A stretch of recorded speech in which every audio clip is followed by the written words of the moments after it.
No, no, Matt. I'm sorry. You can call it vain, call it whatever you want. Vainglorious. I don't care. Huh. I So, think I think there's some real wisdom with you that. I know, really do. thank, Yeah. thank you very much. And then you're like, this sounds nuts, but I'm not going to say anything to this lady. So let me get right to you. And because boy, I'm sorry that I was the one to let you know about this mess yesterday, but or the day before. But it happened and it Yeah. shot. No. No, no, please. Yeah. What my girlfriend's father passed away, so we were on the way to the memorial Oh, service, I'm and so sorry. like that day before and everything, we've been busy, and I hadn't looked at my phone at all. And you reached out about 10 a.m. or so, and it was amazing Yeah. because I hadn't looked at my phone. That's how I guess involved we were with everything. And then right after you sent me that, then it was like Boom, everything opened boom, up. boom. But Yeah. yeah, I think what we said to each other was, I don't know what to say about this. This is so astounding. I don't know what to say. And even here we are a couple days later, and still at a bit for loss for words. It gets worse. And my brother, who is in Congress, was at a loss for words. He Yeah, said, we were completely blindsided, and people are furious about it on both sides of the aisle. right. Well, plus, I'm rolling now, but you know that there's the blowouts. There will be blowback.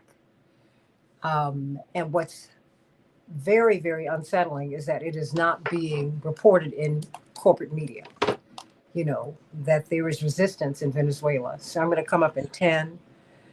We can talk about all this on the air, you know, Absolutely. Yeah. Yeah. because we're in 5. Hey, everybody. Welcome, welcome, welcome to the Santita Jackson Show here on AM 950 Radio, the voice of progressive Minnesota. It is a joy to be with you. Yeah, we're talking about Venezuela. It's a big, big story. The Epstein story is a big story. The health scare story is a big story, absolutely. And I promise you, we will be getting to those as well. But I don't see this as a diversion. This is a subversion of the international world order, such as it is. Uh, we did not capture, we kidnapped a head of state and his wife out of their bedroom and brought their son along. And I thought it was interesting that they brought their son and the president and his wife and the son. I said, they must be politically potent figures in Venezuela, and they want to take them all out because that is how these things are done. But what's really going on as we are peeling away the layers, we're seeing that there are a lot of international actors who, in this hemisphere and outside of this hemisphere, who wanted Maduro removed. It's not just about the oil, although the oil is enough. This is the largest reserve of oil in the world. But what does it mean when might triumphs over right? Were we not supposed to be moving in another direction? Indeed, Reverend Dr. Martin Luther King and many of our great prophets and people who really, really wanted America and the world to be what it's supposed to be, not a better place, but the right place. Right is supposed to trump might. But now we are seeing it is not just President Trump, it's the people behind him. It is a whole mindset that believes, because many Americans believe, that it is right, that we had every right to go into the bedroom of a sitting president of another country and bring him to the United States. And if you read the charges, none of them mention fentanyl. Mhm. None of them mention fentanyl. So what is this really about? Burt Bacharach, Hal David, what's it all about, Alfie? Where are you when I need you? Let's update that to 2026. So, you know what? I have been waiting to get this gentleman with me. He's a friend of the show, really a brother beloved here. And I'm so glad that Matt Ho is with us, senior fellow at the Eisenhower Media Center. And of course, you're also an Iraq war vet. I mean, and you came to great renown because of your courage in really telling us what is really happening and really trying not to make things better, Matt, but you've always wanted to make things right. And I have tremendous respect for that. Help me to understand, help us all to understand what it is that we are looking at As we do that, I would love for you all to like and share the show. Like and share, like and share, like and share. And go to the Santita Jackson and Friends Facebook page. I need you to become my friend there and like and share the show. Please go to X at Santita J or the Santita Jackson Show. Become my friend there and share the show. Please go to the Santita Jackson Show YouTube channel, where a few of you are right now. Continue to like and share the show. Help us with the algorithm. I've been finding, Matt, when we go back and see, it just happened. So I just started investigating. Uh, we end up getting millions of views per show. It just takes days and weeks for that to happen. I need you all to speed that up, because progressive shows, the algorithm suppresses us. But this is where you're getting most of your news. So come on. So let's get right to it. Matt, I have been waiting to speak to you about this because you were blindsided by this. When I reached out to you a couple of days ago, really hours after this happened, you didn't know it had happened. And I think we were all thrown, as I was sharing before we came on the air. I've had Congressman Jonathan Jackson, who is my brother, actually, and he is on the Foreign Relations Committee in the U.S. House of Representatives. He said, you know what? He said this publicly on the Keep Hope Alive with Reverend Jesse Jackson show, which I host and produce on the weekends. He said, we were blindsided. Not just me were blindsided, we on both sides of the aisle, and people were upset by that. He said, so it remains to see what the fallout will be in both houses of Congress. But we do know that there are people in the streets of Caracas who are supporting Maduro, even those who opposed his presidency, who were critics of his presidency, because he had critics, as all people do. But the sense of sovereignty has been breached for this people. And I think we need to really be aware of that. We need to be sensitive to that. So help me to understand, Matt Ho, what are your impressions? What are you seeing here? Well, thanks for having me back on with you, Santita. It's good to see you. Maybe one of these days I'll be on and we'll talk about something, not quite as, this, Yeah. right? I think the audacity of what was carried out this past weekend, you were the first one to let me know. I was talking earlier about this. I was, involved in some personal things and hadn't been looking at the news. And so your text to me about this, the shock of it, being astounded. If it had been the United States that started bombing Venezuela, or any of the other more conventional approaches to this, that would have been not unexpected. I couldn't predict the day it was going to happen, but I think most of us were expecting something along those lines. But this kidnapping of a foreign leader, the brazenness of it, the audacity of it, the recklessness of it, the righteousness of it, as it's promoted by its backers. All of this makes me just think of the empire in general, and what Cornel West says, and you're alluding to this in your opening comments, that we live at the intersection of might makes right and greed is good. And that's what essentially you have here. You have this realization that you have a power, you have resources, you have profit, and you have the ability to just basically push through anything that's standing in your way. I think the ability of this government in Washington, D.C. to do as it wants, when it wants, in ways that are creative, for lack of a better term, is something that we all really need to respect, and not respect in a positive manner, but in a manner of, these people are serious. And so we say that they've carried out this operation to kidnap a foreign leader in what looks like, and again, this is speculation, but looking at this over the last couple of days, looks like a coordinated effort with members of Maduro's own government. And the Mhm. fact that we're not going to see regime change in Venezuela, quite possibly, we're just seeing individual change, right? It's very possible that what has happened here is the Trump government has co-opted the Maduro government and worked with elements within it, including possibly now the new interim president, Delcy Rodriguez, who was Maduro's vice president, Mhm. into giving him up. Right, the idea that U.S. could send troops into Caracas like this, onto a Venezuelan military air Mhm. base, you could eliminate murder most of Maduro's security force before they even knew it was happening, and then kidnap him with almost no casualties to the Americans and nothing left behind, nothing to show on video of their presence there other than, some helicopters flying, and then the orderliness of it these last couple days. Plus, of course, the conciliatory messaging coming from the now president of Venezuela, Rodriguez, that we want to cooperate with the Americans. We look forward to sharing responsibilities. All this positive of wordplay. This is a really amazing feat that occurred over the weekend and is incredibly dangerous. It is all those things everyone is talking about as well. It's illegal, immoral, it's reckless, it violates the UN Charter, it violates the American Constitution. The precedents and antecedents to this are, longer than the length of my arm, and I'm 6'2", right? I mean, like in the sense of, you look at, just pick one example and you can go there to many more examples. The hubris upon which this was all foisted upon, the greed upon which this was all built upon.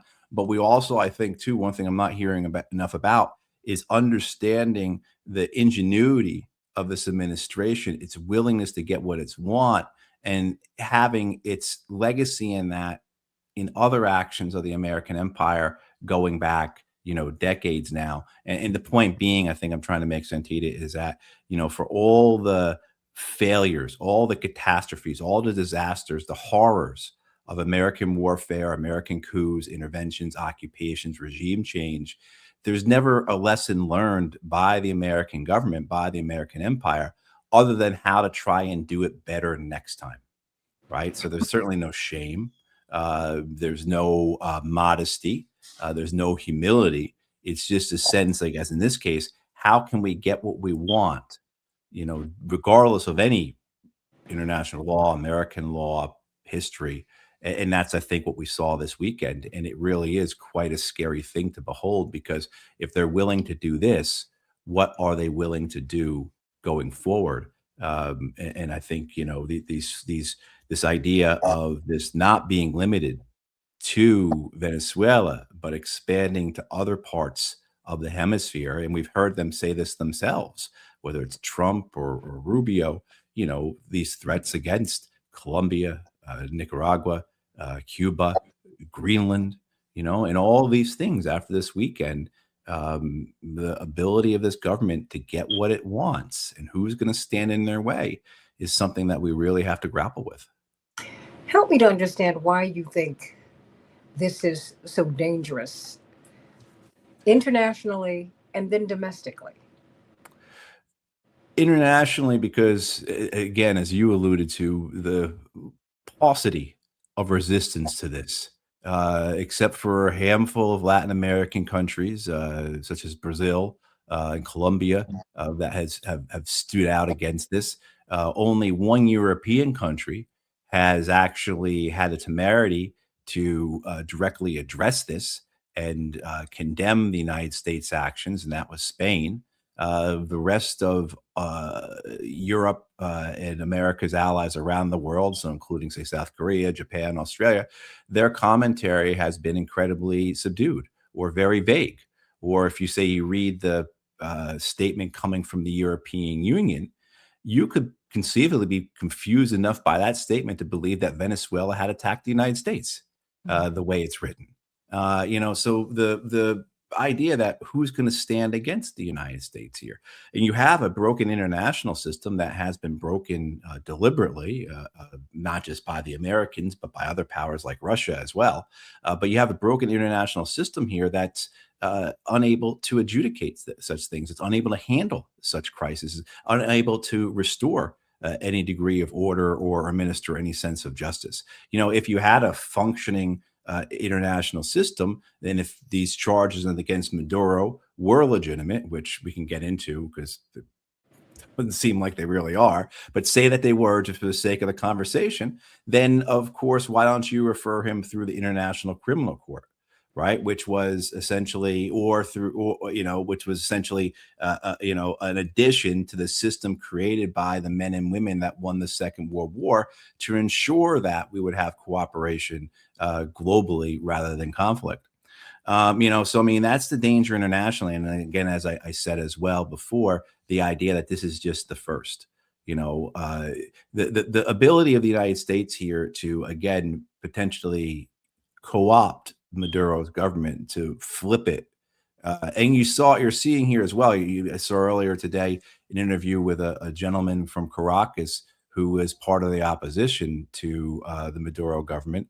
And, his feelings right now, realizing that the United States never really cared about them. I think many of us watching this and, say, look, Venezuela, you're just going to be the next Afghans or Ukrainians or Iraqis, or we're going to use you as we need to and then discard you, to channel the late Henry Kissinger. It's dangerous to be America's enemy, but deadly to be its ally. And you see here where the opposition in Venezuela, I think, are realizing that they were only used as a public relations ploy, that there was never an intent by the American government to put them into power, to honor their grievances, to actually carry out any type of actions that would see what they wanted achieved. They were only used as, again, for propaganda purposes. So, the ability of the American government to do that and its willingness to find solutions, I think this idea that the United States is unwilling to put ground troops into combat, to take casualties, to carry out occupations because of the experiences of Iraq and Afghanistan. Well, that doesn't mean that the American government's not going to find other ways to achieve its objectives, right? That doesn't mean the empire is not going to find other ways to carry out its imperial desires, right? I mean, so, and then domestically, of course, what you see here is you see just another example of the willingness to disavow and disregard and just debase American law. And certainly just have complete, no regard at all for balance of powers. Certainly this willingness to do as they want. I think what you see also too is the dangerous thing is the intersection of both domestic policy and international policy, particularly when it comes to Latin America or to the Western Hemisphere. And in this, I imagine you have on one side Marco Rubio speaking into Donald Trump's era. This is this idea of remaking or taking or controlling the Western Hemisphere, particularly Latin America, has certainly been an ambition of Marco Rubio his whole career. But so this idea of Marco Rubio whispering into Donald Trump's one ear, but then Stephen Miller, the Homeland Security advisor, in the other ear, explaining to Donald Trump how it's necessary to gain control of these Latin American countries if they want to have a successful domestic policy. So this idea that you have to be carrying out, say, these airstrikes on these speedboats in the Pacific and the Caribbean in order to help facilitate the actions of Customs and Border and ICE in the United States, that the immigration issue in the U.S. for the Trump administration is integrated, it's interlocked with this desire to reintroduce the Monroe Doctrine or the Dunroe Doctrine, as Donald Trump is now calling it himself, right? So, I mean, this intersection or these ties between domestic and international policy, particularly when it comes to Latin America, again, these kidnapping of a foreign leader, that is part of the whole overall plan that also includes these brutal, illegal, horrific ICE raids, happening in our communities throughout this country. The genesis is from the same place, and the people in charge are the same people, and they see not any daylight in terms of the purposes or end states involved here, whether when it comes to their Latin American policies or their immigration policies in the U.S. Madho,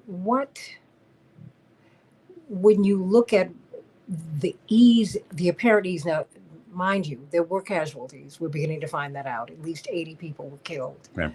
But just relatively speaking, it seems like it was very quiet, even though bombs were dropped, et cetera, et cetera, et cetera. Right. As I bring on Ernesto Castaneda from American University, I'd like for you to explore that more deeply. As a veteran, as someone who, of course, different veterans have different experiences, right? But it just seemed to me too easy to be able to walk into Mhm. a presidential palace. We saw this in Haiti. And it turns out that the security of the Haitian president was compromised several years ago. It turns out it was American intelligence. They they had flipped a lot of his security detail. Um, why do you bring that up, and why is that important in this as we analyze what we're looking at here?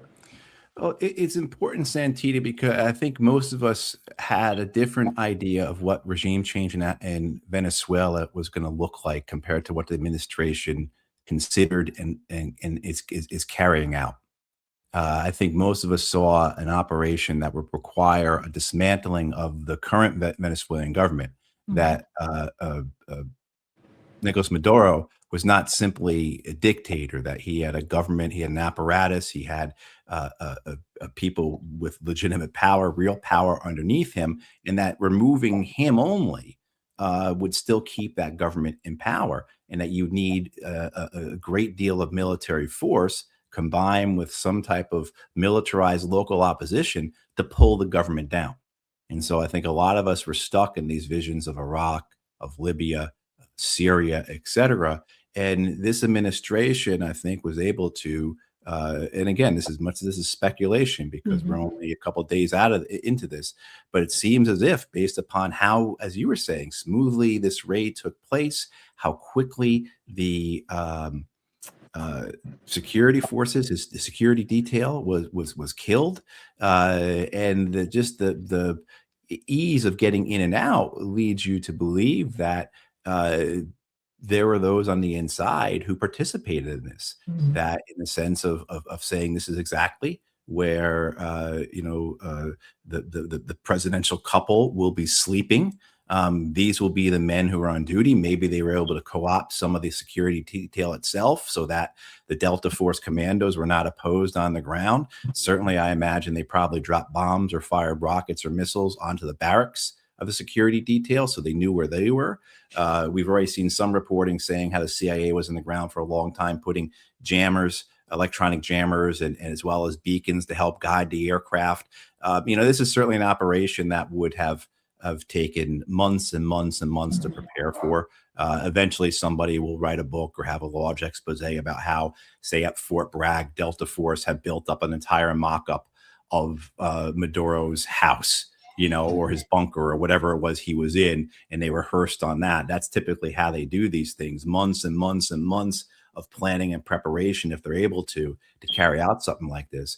But again, the ability to carry it off so swiftly and, as it seems, easily, and then the fact that this government is still in place, Mhm. that there have not been any there's not been as far as we can tell, there's not been turmoil, there's not been instability, there's not been chaos, there's not been people fleeing. We haven't seen those reports. We're seeing that the government is managing and is in order, as if Nicolas Maduro had passed away from a heart attack, and Mhm. this was a natural occurrence.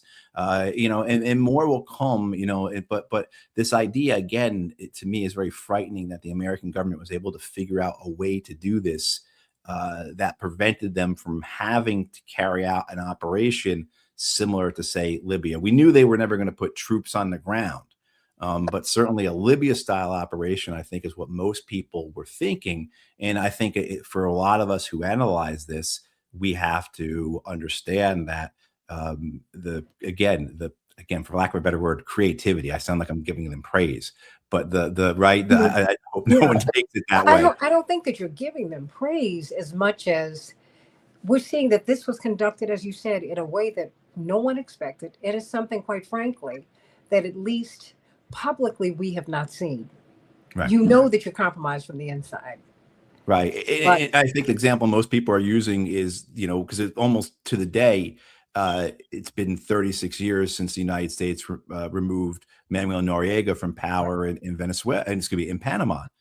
And that involved 25,000 ground troops, and we had bases in Panama already. We had a presence there already, and that was a major military operation. And we killed, the exact number is not known, but we killed thousands and thousands of people in that, and that was a quote success unquote.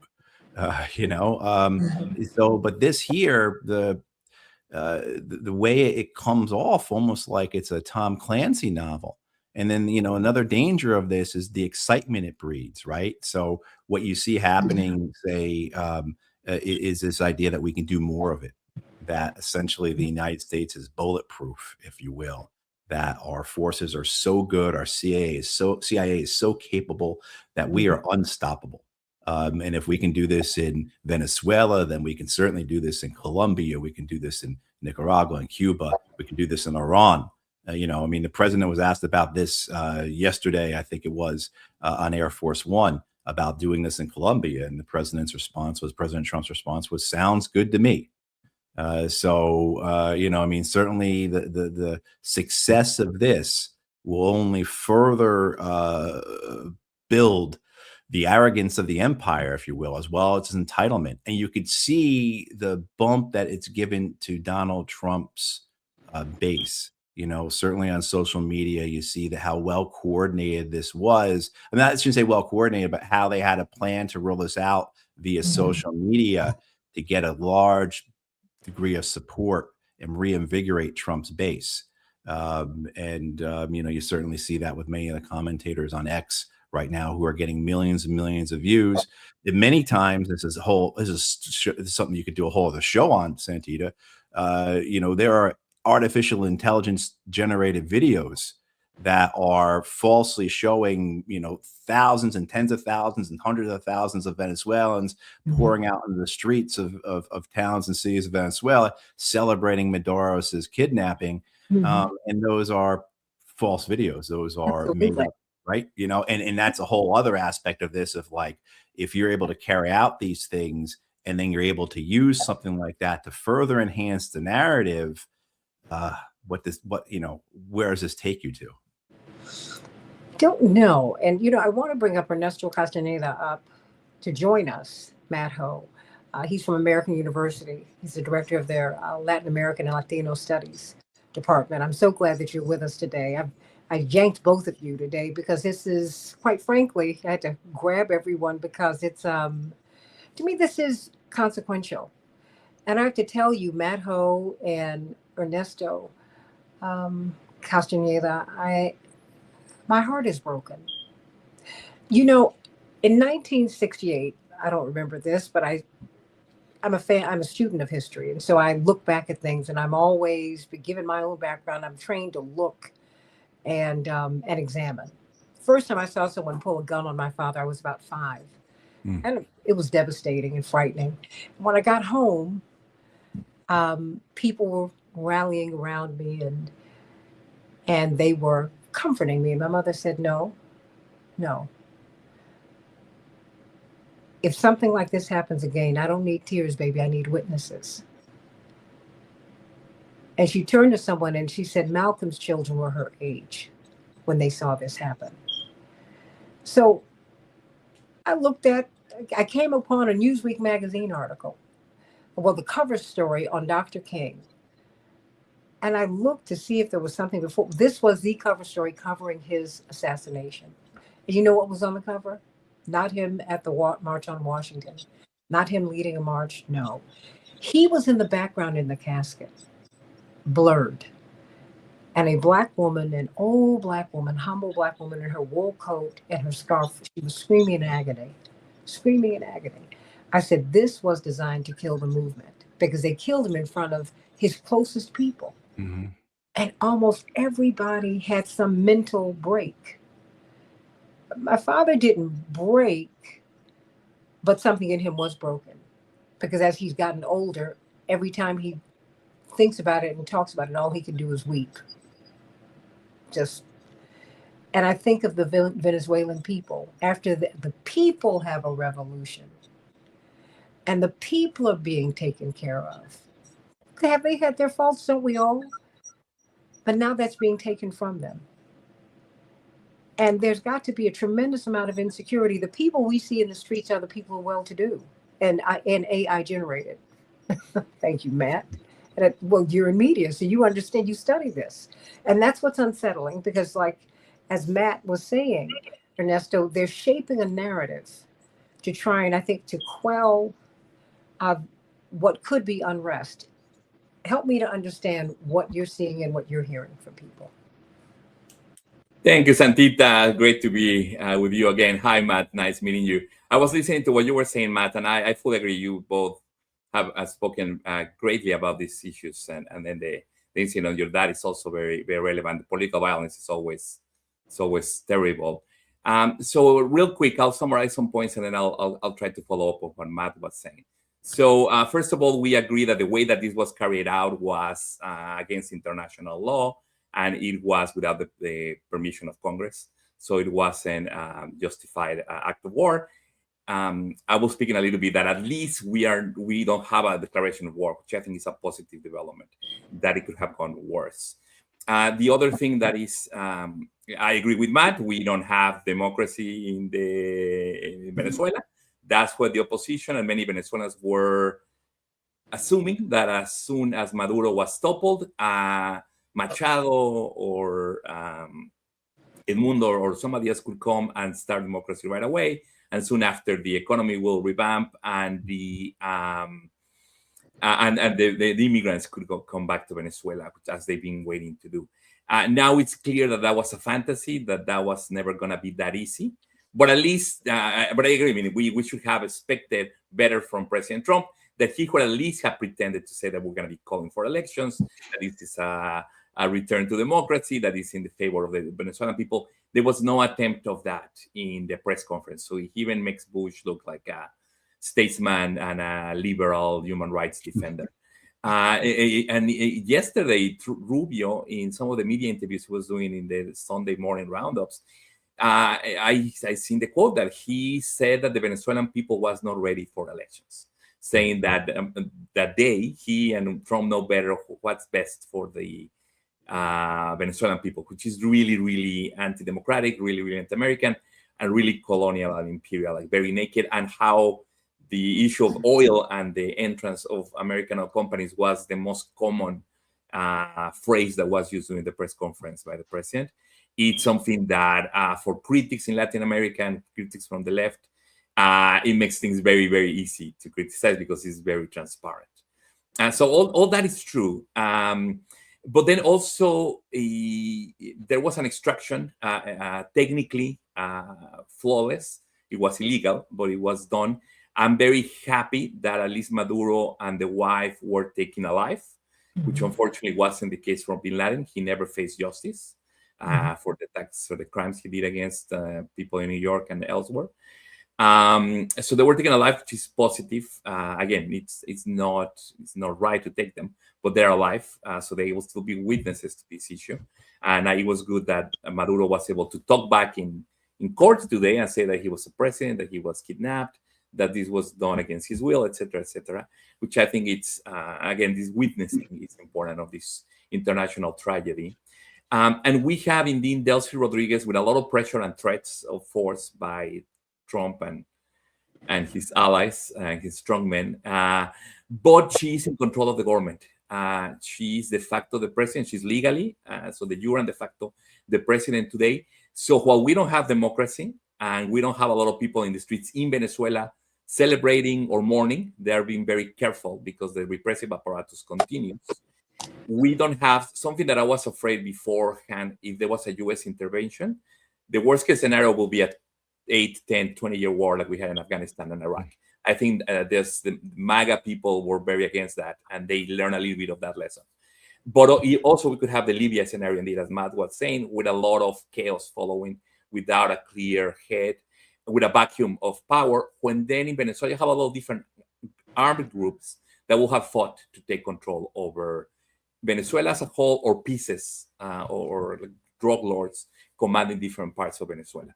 That would have been the case, the worst case scenario, but we will have today a civil war. And if things continue stable, like in the last couple of days, we may be able to avoid that and save the lives of many more Venezuelans that would otherwise die.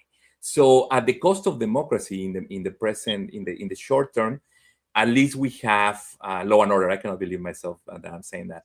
I'm not a law and order type of person, but in this case, I think it's better than the alternative. And then what the Venezuelan people are going to keep pushing, and international actors and people like you, is that in the coming weeks and months, they will be indeed, it has to be called for elections, like clear and transparent, and there will be an eventual transition to power where there'll be an amnesty or something, so the generals and the people in power right now who have committed atrocities are not afraid of being judged and tried in an international court in the US or in a future Venezuelan court. So they give up arms, and they can something similar to a peace process, because again, there's so many elements.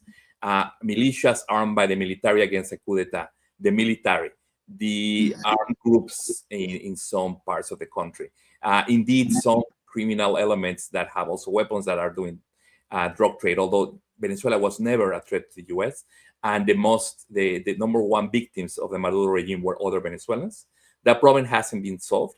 But Venezuela, it's not more a failed state than it was on Friday, which again, given the brazeness and the aggressiveness of the US effort, I think it's something that they got lucky that there were no casualties in the American side, that Maduro and other people close to the government were not killed.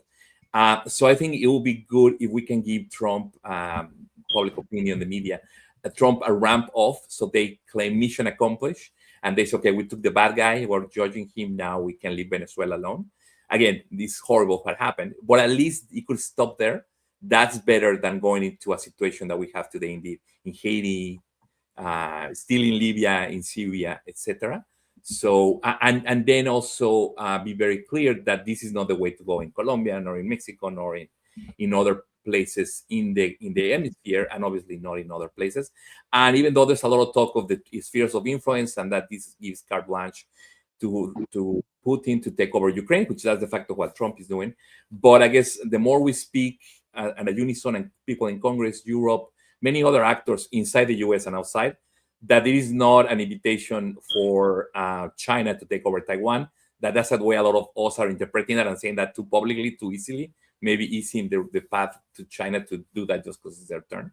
I think the better will be better off. So just to conclude, given all the bad situation that already took place, let's try to do harm reduction and make sure that this doesn't escalate and get worse. But let me ask you both: can we really have harm reduction when I've had the sense in Venezuela, and correct me if I'm incorrect, that there was support and there were ambitions with the revolution, for the Bolivarian revolution, and to me this is a complete betrayal of that. And quiet does not mean peace; it just means quiet. And I wonder if the people who are all the way at the bottom of Venezuelan society, if this will work for them. Because we're watching, everybody's too quiet. I mean, Matt brought this up initially, and people have been talking about it. Indeed, the former vice president of Colombia, it was reported yesterday, that he accused the now interim president of complicity. I don't want to accuse her of anything, because we're just speculating at this point. We're trying to find out what happened, because they're talking about committing American troops on the ground, and I'm wondering how that will work, because you're going to have a lot of American troops. Our armed forces are people of color and poor people, and they're going to land and see people who look just like them. Poor white people, brown people, and black people. How will that work? And then it feel. I mean, and then when Maduro, before he was deposed, before he had a coup, because I'm independent media, I can characterize this as I see it. I don't see this as a capture. I see this as a kidnapping, and I see this as a coup d'état. That's what it was. He asked the people to arm up, and and millions did. Does that just go away? Matt, Ernesto, what? I'm reminded there was a television show came on in the wake of the Iraq and Afghan wars called Colony, and it's a science fiction show. And Mhm. aliens come and they colonize the United States, but they never actually come and put foot on our ground. They just use people, human beings that they can co-opt to then control the other people, right? And so I think that's, and I'll defer to Ernesto on a lot of this because, I know about the American government and very little about other governments, but I know about human nature a bit. And this idea that you had a foreign country that has been, the primary protagonist of Venezuela for more than 2 decades now, including terrible sanctions that have really caused a great deal of havoc and hardship. A foreign country came in and kidnapped your leader. Um, for those who are part of the government, who are in favor of the ruling faction, who were part of who were connected to those in power, how is not that viewed as treasonous? And those who betrayed Maduro and turned him over to the Americans, how could they ever be trusted? And those who are true believers in the Bolivarian Revolution, how can that be tolerated? And then, as I said earlier, for the opposition, the way they must feel betrayed in this moment, as well as that these outsiders who supposedly were going to help us, well, they didn't, and they betrayed us as well. And it put people who are just as bad as Maduro. They kept them in power. It wasn't like Maduro was this one man outfit who controlled everything in Venezuela. He had a large government, large military security forces, bureaucracy, behind him. They're all still there. So, what do they do? How do they react? And then to your point, Santita, how does this then improve the lives of the people? I'll agree with Ernesto, and I can't believe I'm saying this either, but thank God it was successful in this way. And it isn't ugly. It isn't chaotic. It hasn't already blown into civil war. But those possibilities are all still there. We are in the very early days of this. Like we have no, I'll quote the great Yogi Berra, predictions are hard, especially when they're about the future. I mean, but we can look back and say that a lot of times these American regime change operations seem to have been going swimmingly. Iraq went very well. Afghanistan went very well. Libya was great. We killed Gaddafi pretty quickly, or after 6 months or whatever, right? But then what happens? And I think that's what we have here. You have this situation where now you have blocks and factions within Venezuela that see the government clearly as illegitimate because it has cooperated with a foreign power in removing the president, or has betrayed them by keeping those who were backing the president in power. So yeah, this all the complications that come out of this and the chaos. But I thank God, as of right now, there isn't a vacuum where 30 million Venezuelans are at risk of civil war immediately. That can all still come, though. Well, I can't go any further because this question has been asked several times by John Holloman, several times. What about the AI generated videos? That is really, you're a fellow at the a senior fellow at the Eisenhower Media Center. Help us to understand that. And Ernesto, you would understand this too because you're in academia. We're seeing this happen around us. AI is now, we're here. We're in an AI world. I hope this is not that AI, because trust me, I'm here. But what about these AI generated videos, and how could they can be constructed? How could they be used? What would they be used to do? Matt? Oh, it causes, well, one, as we said earlier, it can help establish a narrative. There's a very simple moralistic structure to all this. We have the white hats on. Maduro had the black hat on. We went in just like the cowboys coming to the marshals coming to the rescue. I mean, there's all types of tropes and motifs here that hit with an American sense of justice, or America's role as a policeman of the world, or that, again, we are the ones with the white hats. And so this idea of generating these videos of millions of Venezuelans in the streets celebrating, or showing actual celebrations in, say, Miami and saying this is what's happening in Caracas. Meanwhile, the information we're getting out of Venezuela is incredibly limited. And for one reason, because the foreign journalists weren't really allowed there, but there's stuff coming in and out of there. But, the ability to put out then to your followers, to put out to major MAGA, major conservative Republican influencers who can get this out and authoritatively say this is what's happening. I mean, the propaganda value of that, right? The manufacturing of consent, as well as providing for the history. Oh, look, the United States is able, this is what we're saying before, right? The United States is able to do this. So of course we could do it in Cuba. Of course we could do it in Colombia. Of course we could do it in Iran, right? So it's also too empowering the empire, right? It's getting their people to believe in it, right? So the losses we had in Iraq and Afghanistan, kicking the Vietnam syndrome, as George H.W. Bush called it in 1991 after the first Iraq war. So all those things, this is the danger of AI. And then, of course, it breaks down trust. Not only you have an ill-informed public believing something that's not true, but it breaks down trust, because what is trustworthy then? If I see a video coming out of saying it's coming out of Caracas and whoever it's celebrating or whoever it's protesting, how do I trust it? I can't. AI has gotten to the point now that unless you're an expert or unless you have some type of software, how do you identify whether it's real or not? 2 or 3 years ago, you could. Now it's really hard. So if people, that's the last thing I'll say, if people saw photos of Donald Trump and Pete Hegseth and Marco Rubio watching the progress of this operation from the White House or wherever that was taken, you'll see there's a large television screen behind them. And on that television screen is Twitter, is X. They're not watching feeds from the commandos. They don't have a video teleconference going on with the admiral, the general in charge. They're not even watching CNN or Fox or anything. They're watching Twitter. And I think the understanding that the Secretary of State / National Security Advisor, the Secretary of Defense, and the President of the United States, as this operation is being carried out to kidnap a foreign leader, what they have on their television is Twitter. I think that tells you a lot of where we are in this world in terms of not where we are in the world, but in terms of where this government's understanding of how to manipulate and inform the public is. Ernesto, why does that resonate with you?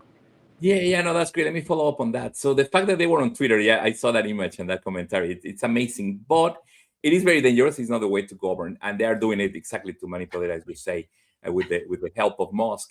But it's also another sign that they live in a bubble, that they don't have a connection with the average American, the average service member, the average voter, and that a lot of that traction in Twitter is bots. It's people in other countries. It's people doing propaganda, warfare for their own purposes, and it's influencers that are really, really in depth. But it's not really reflective, not even now for the base of MAGA that it used to be maybe some years ago. So they're really looking at a mirror of themselves or their own projection of reality that then reinforces and kind of claps for what they're doing. But most Americans are not. So I think that's going to be to their own peril, because while they are trying to construct the narrative, I think they are failing. And I want to talk more about that narrative not being successful this time around. But Matt used the word betrayal, which I think is key, and I also been using it. And it's a betrayal of the opposition, Machado and others, thrown under the bus, the diaspora. Indeed, I think they feel they will feel being used if there's not a real transition to democracy relatively soon. But also the betrayal of the revolution inside of Venezuela, as you were saying, Santita. So that's why it's very hard for Delcy Rodriguez to at one point maintain the Bolivarian government and project that she believes in, and the people in the government believe in, and a portion of the Venezuelan government, although maybe it's little as 20-30%, but still believe in that promise of those memories from Chavez, which was a good project, was a brave project, and it improved the quality of life of Venezuelans when there was more oil extraction, where the price of oil was higher, and those profits were distributed in social services. That was something that threatened the U.S. for a good reason. Unfortunately, Maduro coincided with a decline of that oil extraction in Venezuela, with a decline in price of oil. So the income that Venezuela had to redistribute, unfortunately, and then with the sanctions and all the limitations to oil exports and all that the US have put, had kind of ended the economic feasibility of the Chavista revolution. And I'm not saying that. I think most Venezuelans in Venezuela that I talked about, even I have close friends that used to be part of the government with Chavez, and they are very disillusioned. And even though they were like hardcore Chavistas then 20, 30 years ago, even 5 years ago, very few are left that actually believe in the project, because there's not much left but the commitment. There's really nothing else. Most people, even people that believe and they were not against Maduro, had to migrate and come to the US-Mexico border after the pandemic because there was no economic future for them. And then journalists have had to leave in big numbers because there was no freedom of the press. There's still no freedom of the press for Venezuelans inside. So unfortunately, that Bolivarian revolutionary project has ended its popular support. So that's why I think people are ready for what's next. But de facto, it's like in Cuba, they still have control of the institutions, of the money, of the intelligence, of the prisons, of the arms, of the threat of violence. So they're going to continue more than we will wish them to do. And then coming back to the selling these in the US, I think the Trump administration has been especially bad in convincing the average citizen that Americans should care, should pay, should applaud to even this very successful operation of bringing Maduro. Remember, first it started by Miller trying to decrease immigration, and Miller has been trying, and the people in Project 2025 have been trying for a long time for the U.S. to declare war, no matter against who, in order for them to invoke the Alien Enemies Act, and then they can fully deport Venezuelans back to Venezuela without any due process, use Guantanamo again. They tried that, but the courts have stopped them a little bit. They're doing it anyway. But a declaration of war in Miller's mind would make the mass deportations much easier. And then if there's a declared war, different to what happened. But again, it could happen. I agree with Matt. We don't know what's going to happen in Venezuela. But if this escalates and there's a declaration of war, that somehow Congress goes along, which I see very hard to believe. But there was an official declaration of war that gives all the ability for the Supreme Court to let Trump invoke the Insurrection Act, and then to have bring down the civil rights movement, to obstruct the elections in 2026, to suppress with the military any protest against the regime here, against Trump. So that's what will get really, really, really nasty. And that's what I think the fact that so far Maduro was captured and it hasn't escalated to a war is good for Americans and for our democracy, because it doesn't open the doors to the imperial presidency that Trump wants to have. And I think also the Venezuela braggadocio or nakedness that you were saying earlier, Matt, it's a sign that Trump already believes he's king de facto in the US. He can do whatever he wants, and very few people can stop him. At the same time, he has more reign in international affairs.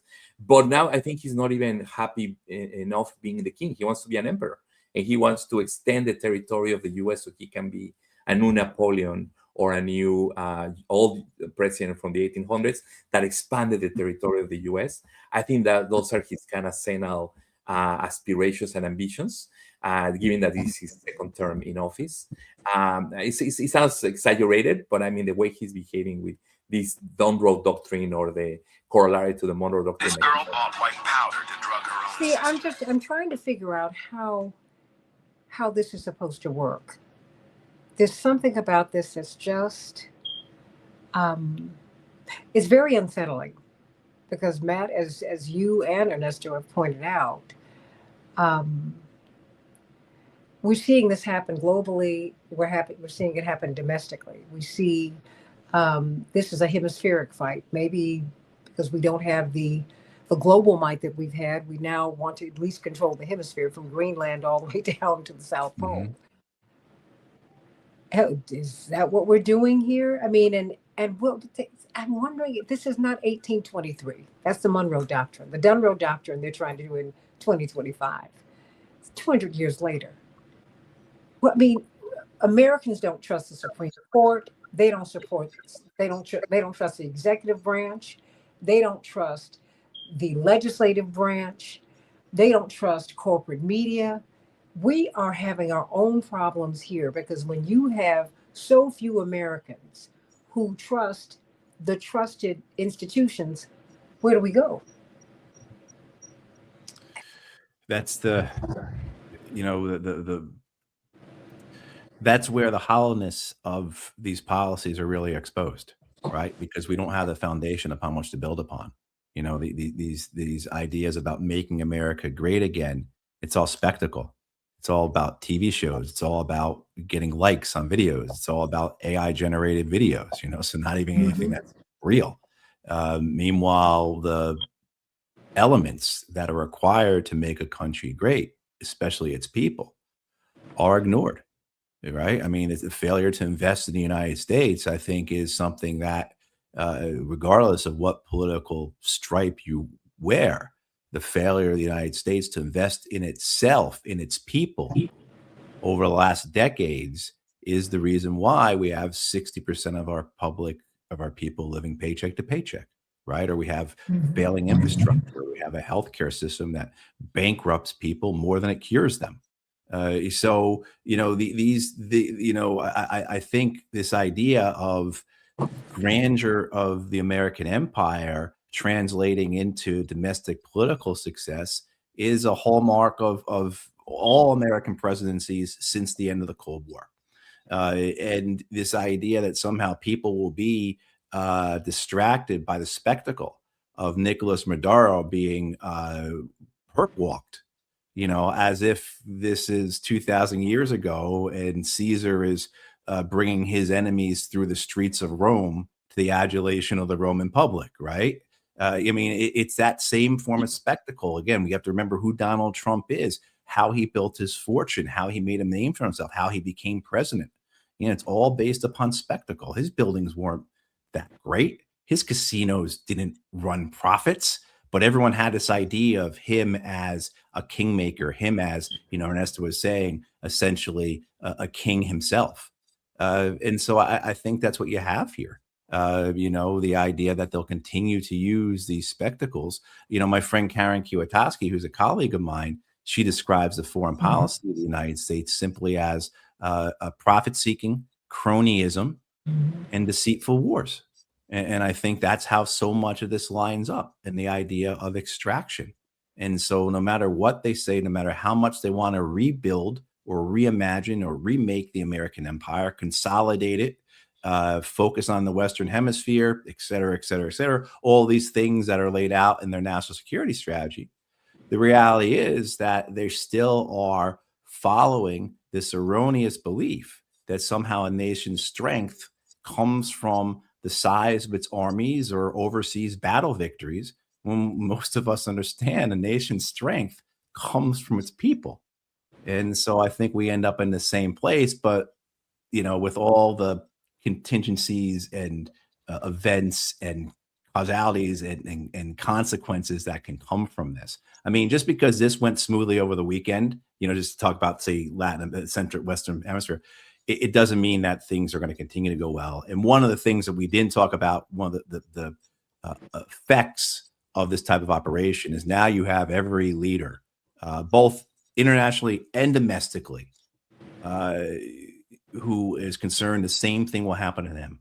Not Mhm. just that they'll get kidnapped, but that their own people will turn against them. So the chaos that can get thrown into, whether it's government, say in Colombia or Iran or whatever, or in Democratic Party headquarters in Minneapolis or in nonprofits, and right, I mean, like, that is a very real uh, purpose uh, in this madness. Well, I know you all committed to an hour here, and I want to thank you for that. But I don't leave just yet, because I do have another question for you. But I wanted to welcome Attorney Mark Fancher onto the show. Brilliant civil libertarian, civil rights lawyer. Um, Before you go, Ernesto Castaneda and Matt Ho, I do need you to speak to. I have to acknowledge Ari, who is tuning in from Brazil, and I'm sending you so much love because we get our brothers and sisters throughout Latin America. Maybe it's my first name. I don't know. I get a lot of Latin American support, and I want to give you so much love because I am your sister. Although I'm African American, hey, hey, hey. But then I get Googled, and people know of my family's fight. And I think the fight that Black people in the United States and some well meaning people have had to make this world right. Not better, but right, Ernesto and Matt. And I have to thank Matt for that because Matt has been on the front lines of this throughout his adult life. And I thank you for your work that you've done. And you, Ernesto Castaneda, who just, you hold up the banner in academia. And that's so important. But many people looking at these different actors. AM 950 Radio, the voice of progressive Minnesota. Hey, hey, hey, everybody, the Santita Jackson Show. I need you to speak to this because you struck a nerve, Matt, when you talked about this smooth transition and Delcy Rodriguez, who's the interim president, and Nobel Prize laureate Machado being thrown under the bus. You know, everybody there, you can see, I think I'm sure she expected being installed as president. I'm sure. And this is not going to happen. I don't know. I don't know what's happening. I really don't. But Ari said he saw on YouTube that she said the interim president of Venezuela said that Venezuelans would not be slaves again, and Venezuela would not be a U.S. colony. But she also brought up Netanyahu. He also brought up Netanyahu,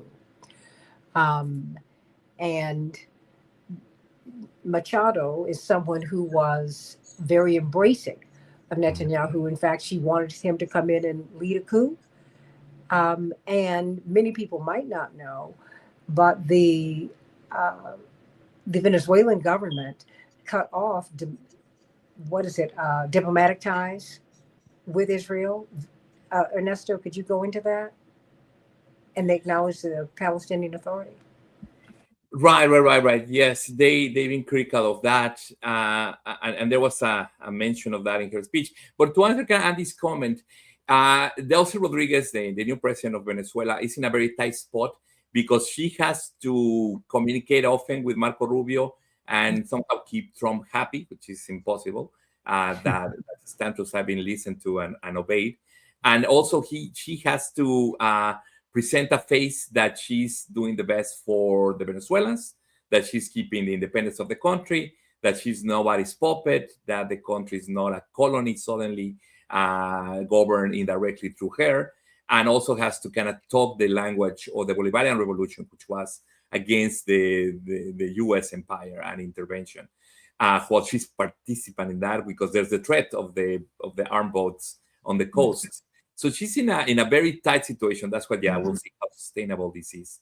But she has to play this tightrope of survival, political because survival. Of course, she doesn't know who's surrounding her.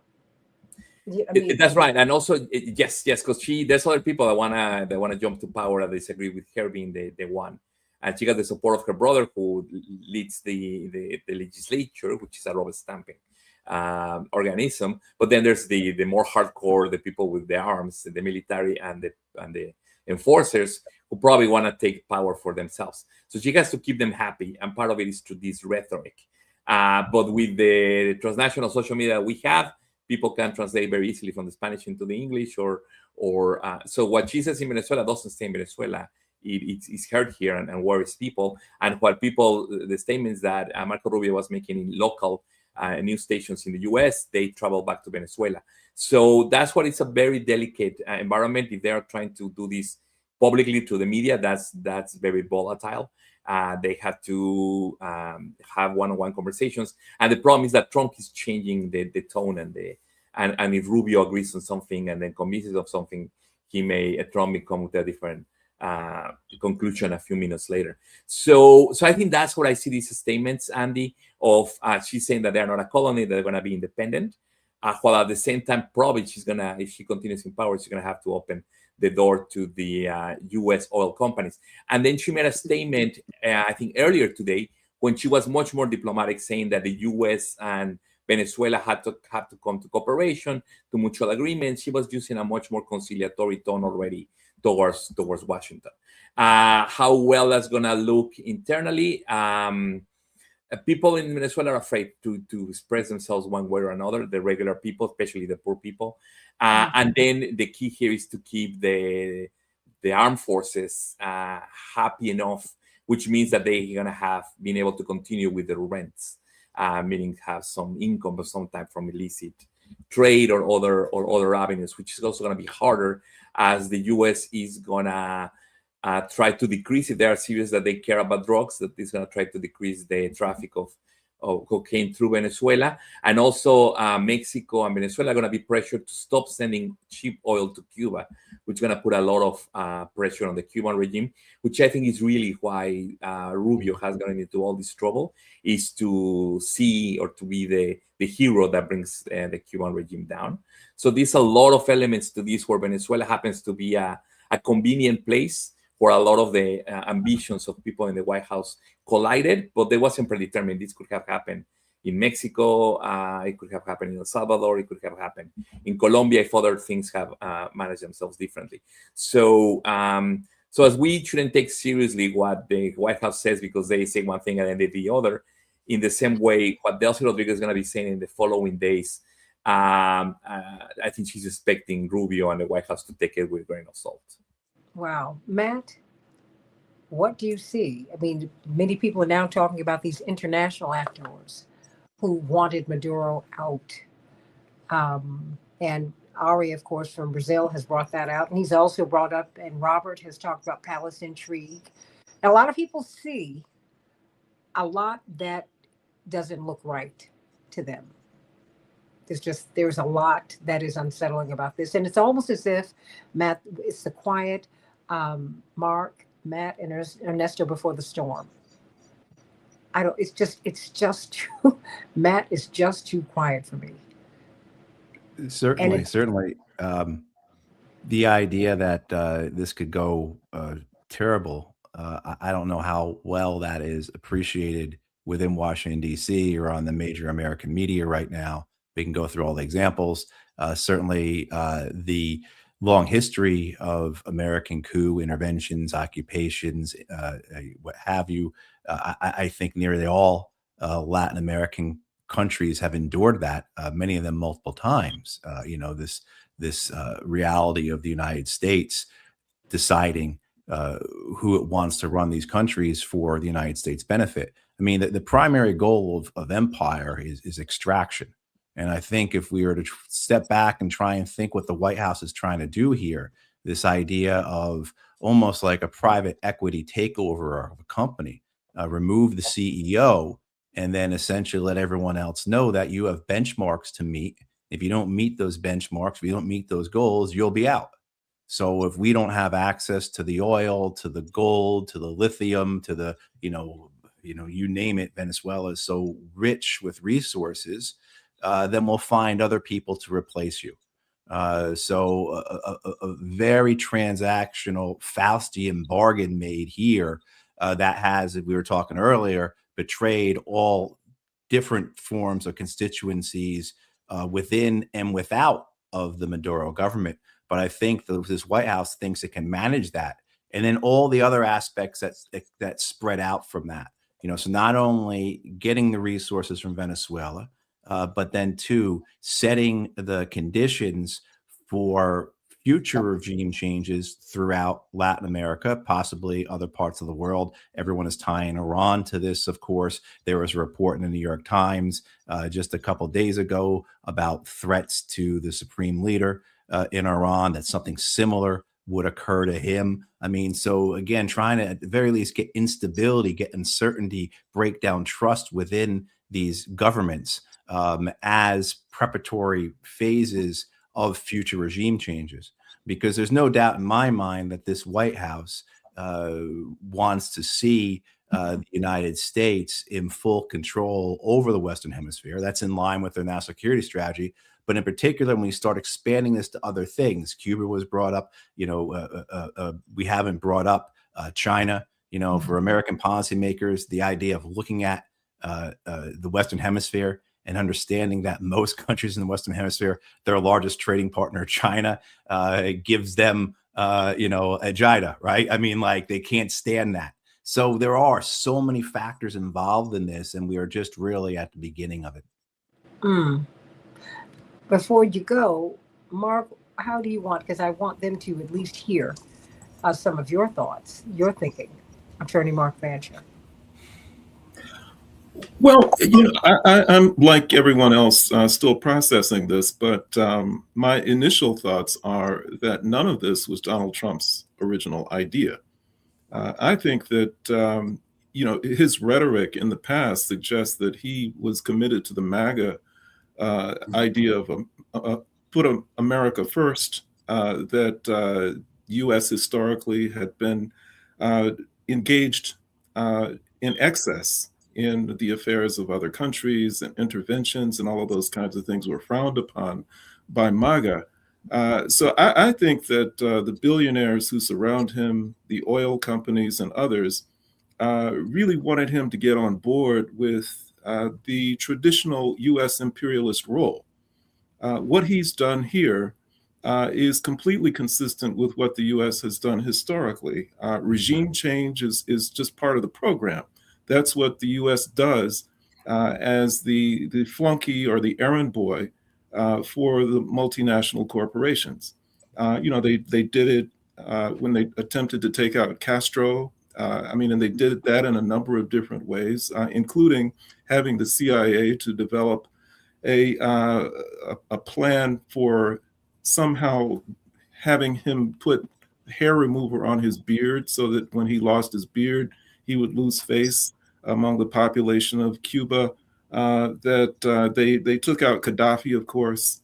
When Michael Manley began to cozy up too much with Cuba when he was prime minister of Jamaica, then they tried to take him out. They sent the Contras after the Sandinistas. And we can't forget that this precise thing happened with Jean-Bertrand Aristide in Haiti, where they showed up at his doorstep and kidnapped him, and he ended up going a number of different places around the world before he ultimately settled in South Africa. So this is part of the program, and I think that they just got in his ear. They probably sweet-talked him, persuaded him that he was much too brilliant a person, much too big a person to be limited to just being king of the United States, that he could indeed be king of the world. And I think that probably appealed to him a lot, and he got on board with the program. But here's where I think they miscalculated, and that is that while they know the science of imperialism very well, Donald Trump does not. And I think that his initial press conference was about the stupidest implementation of an imperialist intervention that anybody has ever seen. You're not supposed to get on TV and say, we're going to take over the country and run it. You're not supposed to say that the only reason that we're here is to steal another country's oil. You're not supposed to say that. The script says that what you do is you get on television and you say, we have finally liberated the good people of Venezuela from a tyrant. We are now going to back off and help them to determine their own destiny and govern, and help them to have a democracy as strong and as wonderful as the one that we have in the United States. God bless them all, and we will be here to help them and support them in any way that we can. And this idiot gets on television and just blows the whole thing, and probably caused Marco Rubio to have nightmares, trying to figure out, how do I walk this back? So I think that that's where we are with this. And, I think that it really was a blessing for those of us who don't like this sort of thing, because even though the mainstream media doesn't report it, I think that many of the people, even the people in Venezuela who might not have been a big fan of Maduro, have had to pause and stop and think, wait a minute. We didn't like Maduro, but we did not bargain for President Trump to become president of Venezuela too. And how do we navigate this? And that can only mean good things for progressive forces that are in Venezuela and people around the world who really dislike what happened here. Well, Ernesto and Matt, Ari is saying that there are a lot of Brazilians, he says traitors, begging Trump to do the same thing here in Brazil. Right. This is hemispheric. have people just decided to take different spheres of the world? I mean, is this a recolonization? Is this what we're watching here? Help me, help. Because this is dystopian to me. I'm really trying to figure this out because I think the narrative can be bent to convince some people, but not everybody. I mean, because I'm looking in the chat line, and a lot of people see treachery and traitors here. When you mentioned AI, you clicked something in people, Matt. People are saying, "Wait a minute, what am I watching?" Because you can't even trust what you're watching. Mm-hmm. We're way beyond Cokie Roberts standing with a wind machine, and green screen. Remember that? that was, may she rest in peace.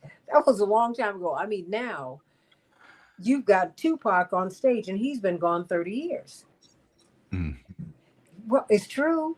If you if you've been to a concert lately, they can generate psychosis on anybody. So, he is seeing this. He is concerned in Brazil. You've got Marco Rubio, who absolutely has it in for Cuba. You know that. I mean, and they're focused on Miami. I saw them talking with Debbie Wasserman Schultz. Miami is right wing, and everybody who's here comfortably, they're right wing. You know that. Maybe other people don't understand those nuances, but my mother's from Florida, and I can feel it when I get there. You know, um, what is that? What should be the takeaway here, Matt? I mean, because I've got the corporate media; they're cheerleaders. They won't refer to President Maduro as even an honorific title you give to a former president, even if he is even if he is a former president, you always call them president.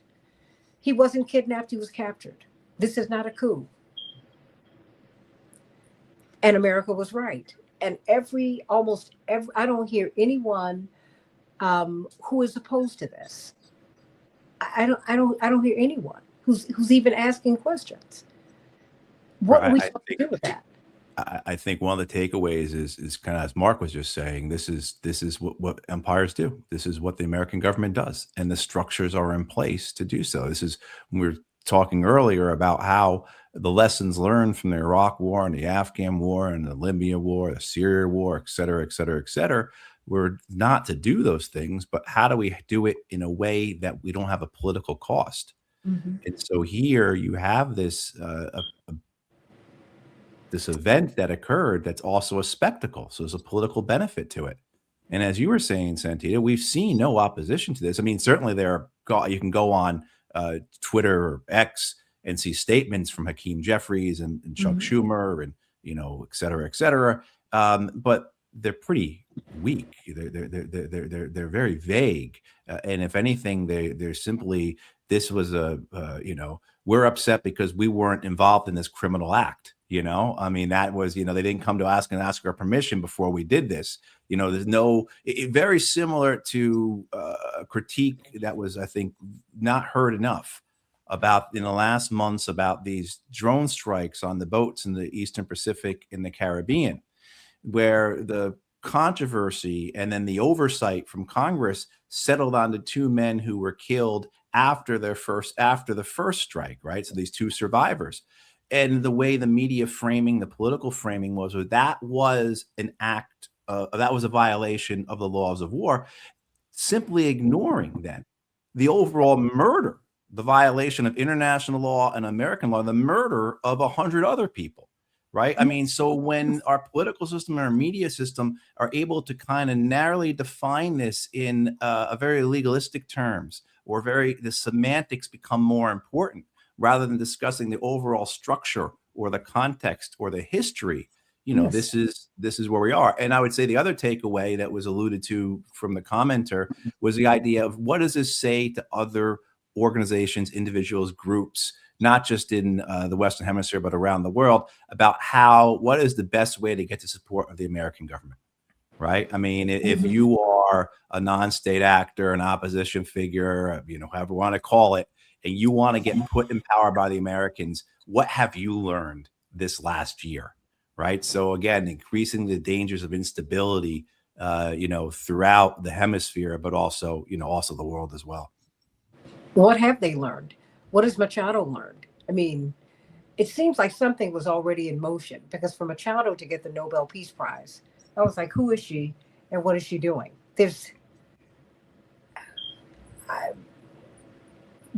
What must she be feeling at this moment? Because she has been thrown under the bus, and I hear thump, thump, thud. But more than that, that's personal. I mean, after she said she would give everything over, I saw her on Donald Trump Jr.'s podcast, and she said, "This is such a wonderful opportunity for American corporations. You make me president, you can have it all."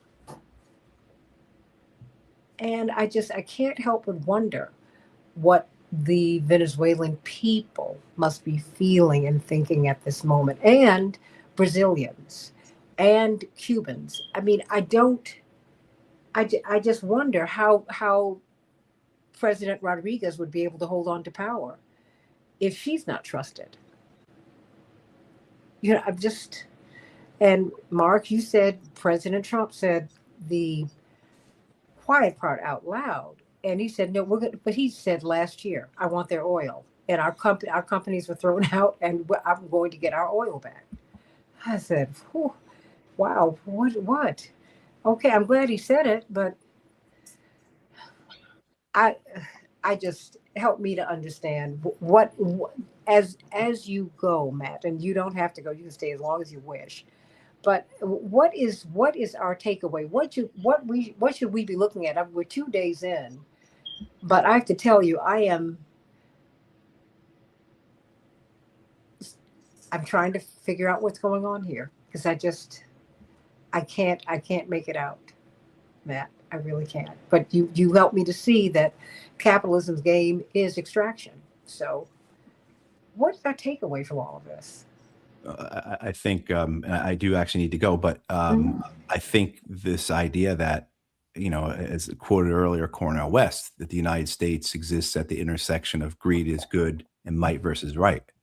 And, the idea that this success, put that in scare quotes, I guess, but this success over the weekend is only going to further embolden the American government and its allies, and the unwillingness of America's allies around the world. Excuse me for using allies twice like that, but the Europeans, the Japanese, the Koreans, etc., for not being any degree of forceful in confronting this, as well as a feckless opposition here at home. Essentially, there's no Democratic senator is going to shut down the U.S. Senate over this, the way, say, Tommy Tuberville shut down the U.S. Senate, last year or 2 years ago, or whenever that was, right? I mean, so that, what takeaways do we have? What takeaways does the White House have from this? And that is what's incredibly scary.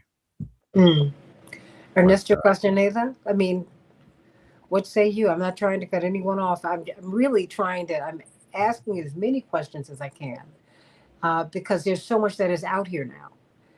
And I'm trying to go sift through the information and come up with something that makes sense.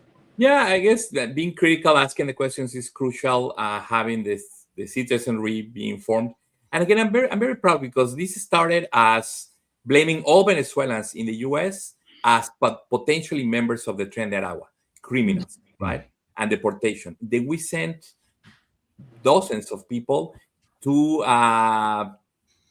prison, is a light way to say it, without any trial, to the Secote in El Salvador, because they had a tattoo. Could be a tattoo of their names, of their kids, of their wife, crown, and they were sent to many Venezuelans. They were sent to El Salvador.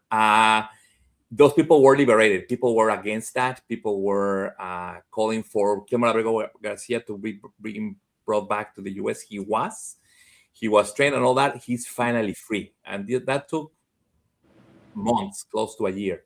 Now, this invasion of Venezuela has distracted from the fact that a judge called for all the Venezuelans that were in Secot, that were deported back to Venezuela, that Maduro took them in. I know some of them. They have family members still living in the U.S. Legally with work permits. They were tortured by fiat, by the U.S. government through the Salvadorian prison. They were deported without the process. They had papers, etc., etc. So they should be brought back to the U.S. to given a day in court to establish their ability to apply for asylum and stay here. And I would say even given reparations for the suffering that they went through at the hands of the U.S. government. Mm-hmm. So that is part of this struggle. Now that we still have a dictatorial regime in Venezuela, we should pressure the U.S. government to give the equivalent of temporary protected status to all the Venezuelans here, not the ones that are established that may have papers, the well-to-do that are very conservative, but even to them, but especially the ones that came after the pandemic that Biden took with these special programs that they had a temporary legal status. Now they are losing it and they're being deported.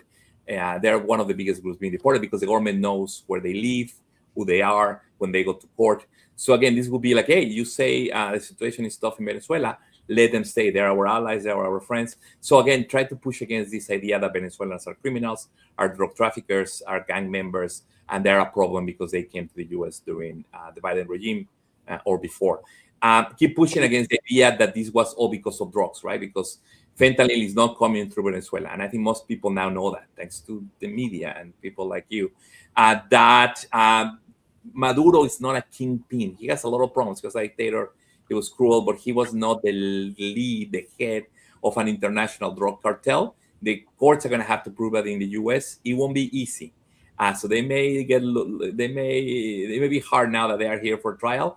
The evidence is going to be through the cousins and the family members of the wife more than Maduro himself. There are other generals that are still in power in Venezuela that were probably benefiting more financially directly from that trade. So now the U.S. is going to have to make that claim. But again, that's just an excuse. He is here because he was an enemy of the Trump administration, not because we care about getting the drug traffickers, or that the way to do it is to bring the special forces to get the heads of drug trafficking. That's not going to work. We cannot do that around the world. So finding these claims that were not successful, so much so that indeed, as Mark was saying, Trump had to, very stupidly, but he had to accept that this was mainly going to be good for America because it was going to benefit U.S. oil companies. Therefore, he was being a good caretaker of the government. But also remember that when he was running again for president this time around, he was in debt. He had no money for the campaign. He had to pay for all these trials that he was losing against Jean Carroll and others. And he went and he gave a talk to oil company CEOs, and he said that on the record, that if they donated important money to his campaign, he would do whatever he could once he was president to advance the interest of the oil companies. He has kept his word on that. He has kept his word on the campaign, on the oil interests, on reducing tax to trillionaires, and on immigration. That's what the only things that he has kept his word from the campaign. Everything else has been a lie, and he hasn't followed through. And I think Americans are still worried about inflation and the cost of living, and we have Mamdani win. So the affordability issue that he thinks is a hoax, and the instant files that he thinks are a hoax, and he's trying successfully right now to distract. He's not going to be able to run away from that for too much longer. So I think this is tragic for the Venezuelans. It's tragic for the international rule of law, but it's not going to be enough to distract in the way that Bush was able to get support for a couple of years from the Iraq war, or that many other people may have distracted. I think this won't hold the American public attention for too long, for them to keep asking about what's going on, especially from the MAGA base that has been saying, well, it's supposed to be America first. We're not supposed to care about the rest of the world. We're not supposed to start new wars. So I'm hopeful, because I don't think this is going to work the way that they think it's going to work for the political benefit of the Trump project and people. And even though Rubio is having a lot of influence and kind of increasing its ability to do what he wants through Trump, this is going to backfire on him. And I think he's not going to be able to be the candidate of the Republicans as he may appear to some today. Again, I'll stop here. And I got to go. No. But I thank you so much, Matthew Ho, a senior fellow at the Eisenhower Media Center, and of course, Ernesto Castaneda, head of the director of the Latin American and Latino Studies Department at American University. Sending you so much love today. Mark, I've got you all by myself. My Thanks, love. Santita. My Bye-bye. love to you. Thank you. Thank you, guys. Mark Fancher, how do you see this just in the context of struggle? I was talking to my mother and I said, my heart is broken. It's just broken because when you take out a president, even we haven't gotten over the Kennedy assassination. That's something that you and I both missed, but it hovers over us. November 22nd, the America collectively goes into a little bit of a depression because it was a coup d'etat. And it impacts, I don't care how anyone felt about Bill Clinton, watching him impeached on the floor of the Congress was a very hard day for everybody. I was living in New York at that time. It was like New York, Manhattan, that on that Saturday was just still. Nobody felt good. Because there's some people, like them or not, they're central to our common experience. We saw that when Dr. King was killed. You saw how central he was to our common experience, whether you liked him or not. America stopped on that day. The world did. So help me to see what we were looking at. I'm seeing Ari from Brazil. He's got concerns that this will happen in Brazil. He had questions about. He said it's Israel first. Because there are discussions, because this was a staunchly pro-Palestinian government. And he was someone who was not liked by the Netanyahu government. And this is the Nobel Prize laureate said that she wanted them to come in and lead a coup to overthrow Maduro. I mean, there are just so many pieces here. And it seems like you have freedom fighters on one side and imperialists on another. Or is it that simple? Yeah, I don't know that it's that simple. I think that, there are positives and negatives in everything. And as many negatives as there are connected with this episode, I think that from my perspective, the positives outweigh the negatives. I think that this is an incredible opportunity for the global anti-imperial movement.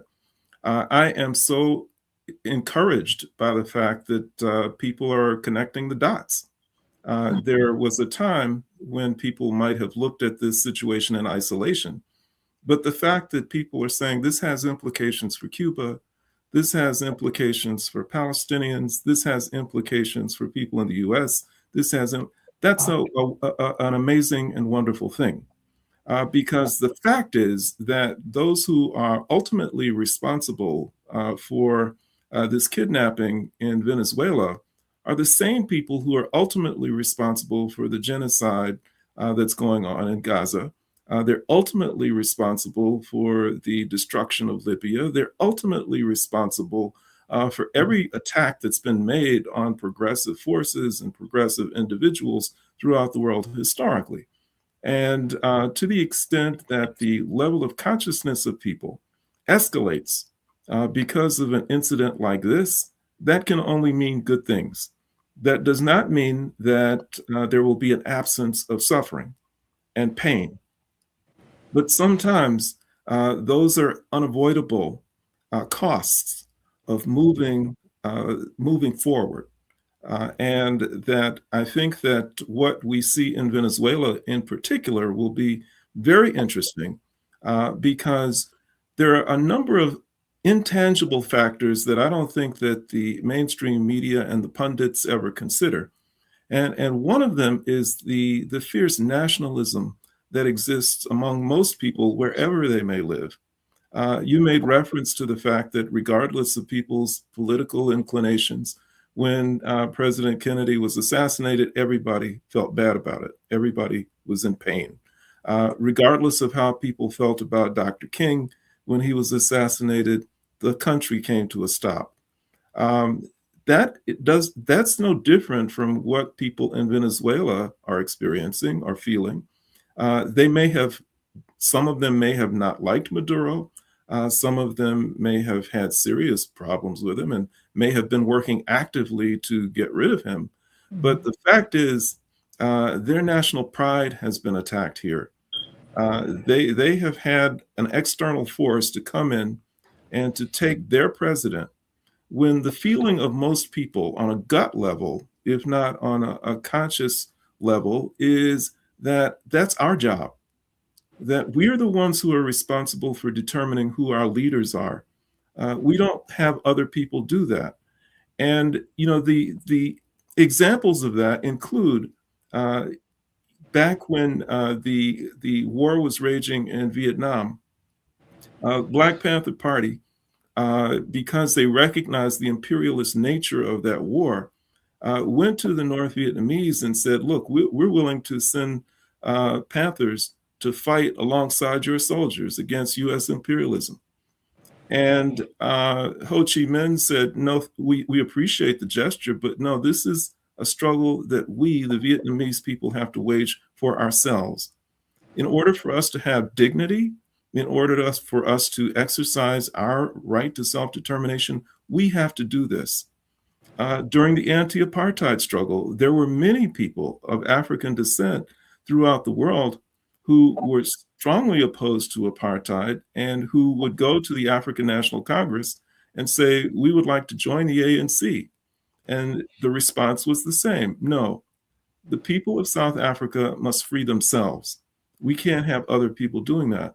And so whenever you have a situation where you have a purported leader of a country who's trying to work actively with an external force, a foreign force, that is trying to take control of the country, then that is a person who is, number one, not a true patriot, and number two, is a person who is not perceived as being a patriot by the masses of people in that country. And it doesn't matter that they can find people who abandoned Venezuela, who are living in Miami, and who are out in the streets celebrating this. In Venezuela itself, my guess, I can't know this for certain, but my guess is that over time, if the US continues to try and assert itself, if it continues to try and dominate the internal affairs of that country, then it will face increasing resistance and non-cooperation.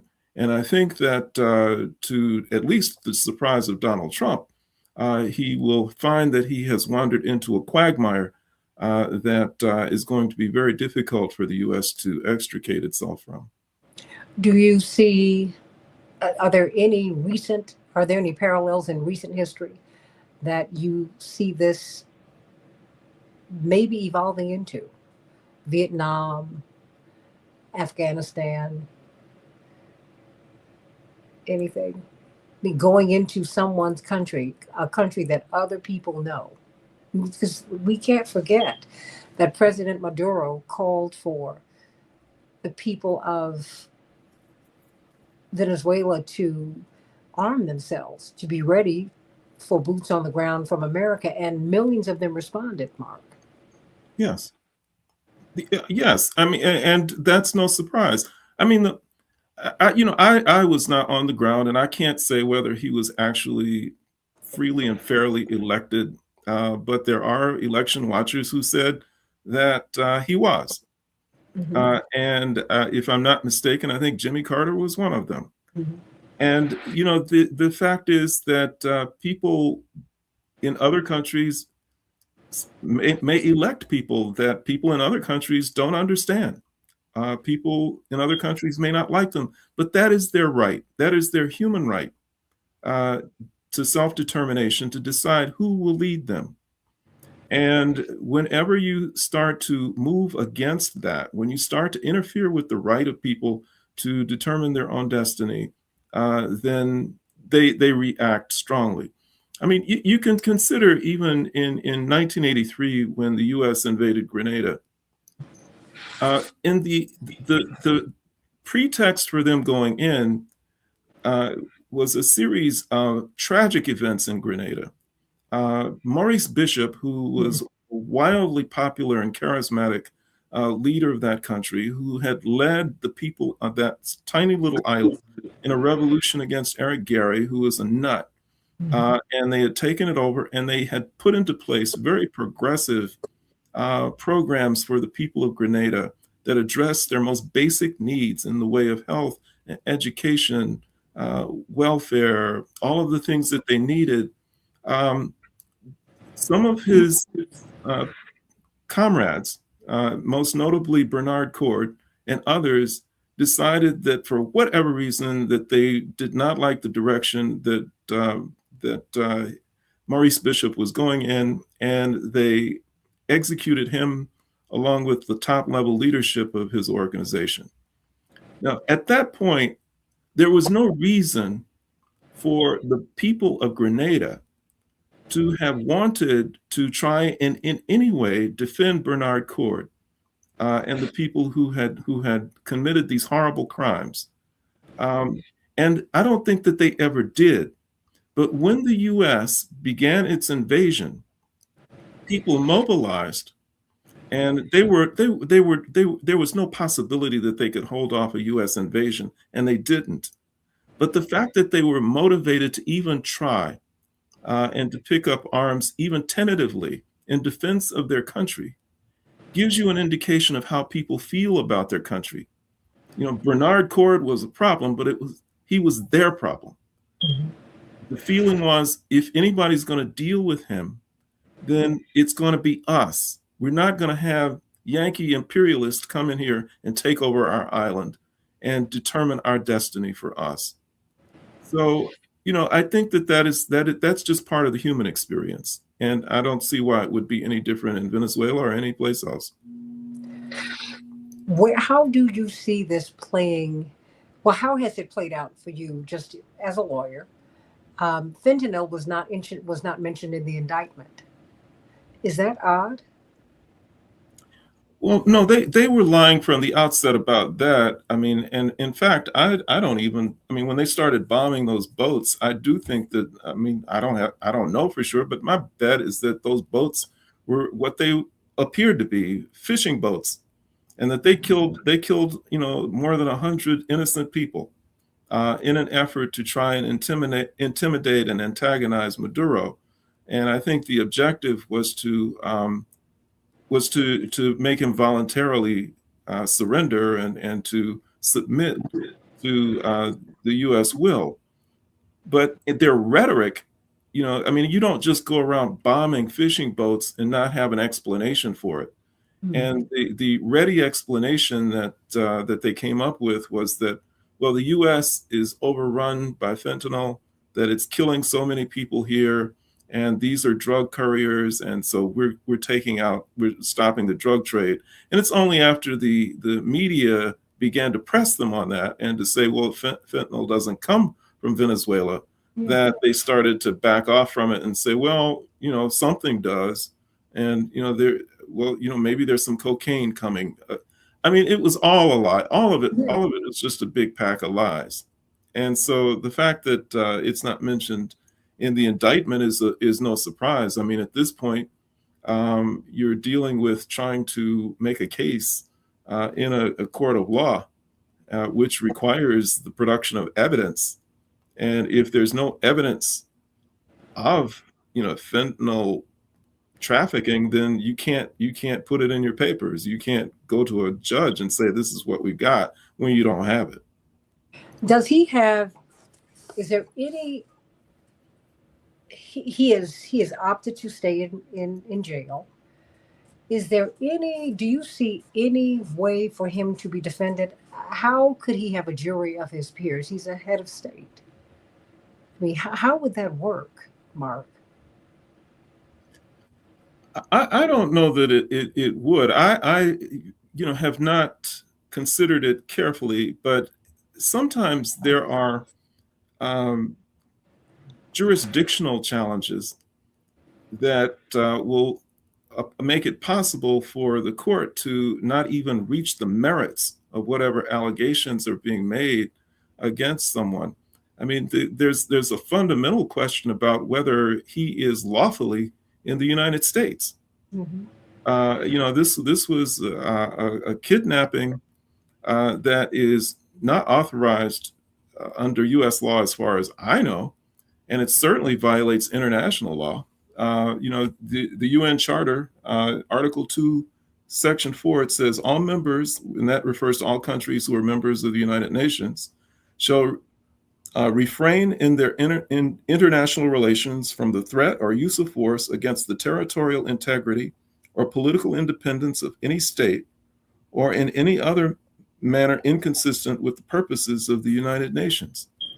So that has always been cited as the authority for opposing any intervention, armed intervention into a foreign country, and to not only intervene violently, but to kidnap a head of state and then bring him into the United States.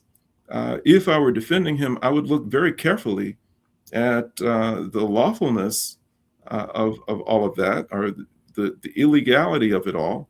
And I would argue that the court has no jurisdiction over this man. He's not even appropriately, properly, and lawfully before the court. And yet they press ahead with the case. Oh, they will, and it's very possible that whichever judge gets this will entertain it and allow it to go forward. I mean, that's very possible. And if they entertain it, he's looking at a lifetime behind bars in the United States. Is there any force that could act upon this case internationally? I mean, because isn't a head of state supposed to be charged at the ICC? I mean, they brought him into the United States upon what basis? Like, I mean, as you've just said, is it even lawful for him to be here? Yeah, no, I mean, I think that reference would probably be made to the situation involving Manuel Noriega in Panama, Mm-hmm. Where they brought him here and tried him and jailed him and all of that. There are always arguments that can be made on any side of any question. It's really a matter of whether a court is willing to decide in favor of one party or another, and the outcome here is uncertain. And I really hope for justice for him and all of that, but I think my bigger concern is with Venezuela itself, Mm-hmm. and with the impact that all of this has on the global movement against imperialism. And I think that it is yet another opportunity, another learning opportunity for the world. I mean, we've seen the naked ugliness of imperialism in Gaza. We see its the brazen, audacious kind of approach that it's taken in Venezuela. The record becomes increasingly clear about how they operate, and I think people learn more and more. And even people who you would not expect to be anti-imperialists begin to move in that direction when they consider the contradictions. And I have just been delighted to watch the transformation of Marjorie Taylor Greene, Mm-hmm. the last person that you would expect to understand this. And her politics, in my opinion, domestic politics, are all wrong. I mean, I don't agree with her on most of those things, but she's apparently smart enough, or else she's putting on a very good act. She's smart enough to understand the breakdown in logic of this type of activity. When you have a country where the vast majority of people are struggling and suffering, and they need U.S. resources and the attention of U.S. leadership to be focused on them, the fact that they can't afford things, the fact that they're not going to be able to get health care, the fact that their educational opportunities are diminishing, the employment situation is dire. And then they look at the fact that the US is devoting its attention and its resources to trying to run somebody else's country and take its resources. That logic breaks down, even for people on the right. And so that can only mean good things for anti-imperialism. Snowman said other countries who oppose this should be drawing up their own indictments, including the ICC. I mean, is there anything? Is there anything that? I agree with that 100%. How so? Oh, that's what the ICC is there for. And if there are cases to be made, and there probably is with respect to this and other things, a case to be made against Donald Trump, for violating, for committing war crimes or crimes against humanity, or the other crimes that the International Criminal Court is established to address, then by all means, go ahead and petition the prosecutor for him to be prosecuted. And who knows what'll happen? I mean, Netanyahu there's an arrest warrant out for him. His movements have to be very careful around the world. If he wanders into the wrong country, he can be taken into custody because of what the ICC has concluded. And it would be wonderful to have the same thing present for Donald Trump or Marco Rubio or anybody else who's responsible for these things.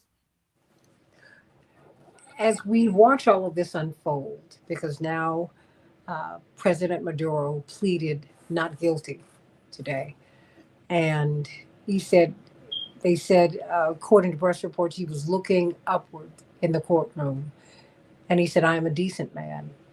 I am a decent man." He is known to be someone who is a very strong Catholic, fiercely religious, he and his wife. And in fact, in the country, they've outlawed pornography. They've outlawed abortion, but only in the case of a threat to the life of the mother. Very, very conservative and hewing to a lot of, I would say, church-based principles. What does this say? Where do you see this going? I mean, what do you think that do you think we'll get a chance to know who he is and see him? I mean, because everyone is looking at this as an indictment on socialism. I mean, Medicare and Medicaid is a socialist idea, everybody. Social Security is socialist. You still have wealthy people in a socialist society. The UK is socialist. And you have some of the widest chasms between the rich and the poor in the UK that exist on earth. And you see that throughout the world. So I'm just trying to find out, Mark, help me to see some light in this moment. Well, there has never been anybody who has stood up for justice who has not encountered the forces of evil. There's an ongoing war against those who are trying to do the right thing. Hugo Chavez, who led the Bolivarian Revolution, yes, was fighting for justice, and he was quite explicit about it. None of us can know these individuals and and judge their character or really know internally who they are, but we can see what they're doing. And anytime that you challenge power, anytime that you challenge imperialism, anytime you challenge world capitalism, then that is regarded by those forces as a declaration of war, and they come after you. And part of that war involves really dirtying you up, making sure that all the propaganda, is aimed at making you appear to be the worst monster there ever was. So we won't see through the capitalist media what he really thinks or what he's really trying to do or who he is all about.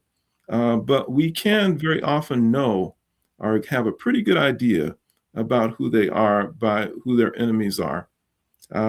Jesus was, already, when he came along, he had been preceded by a long line of prophets who had been tortured and killed.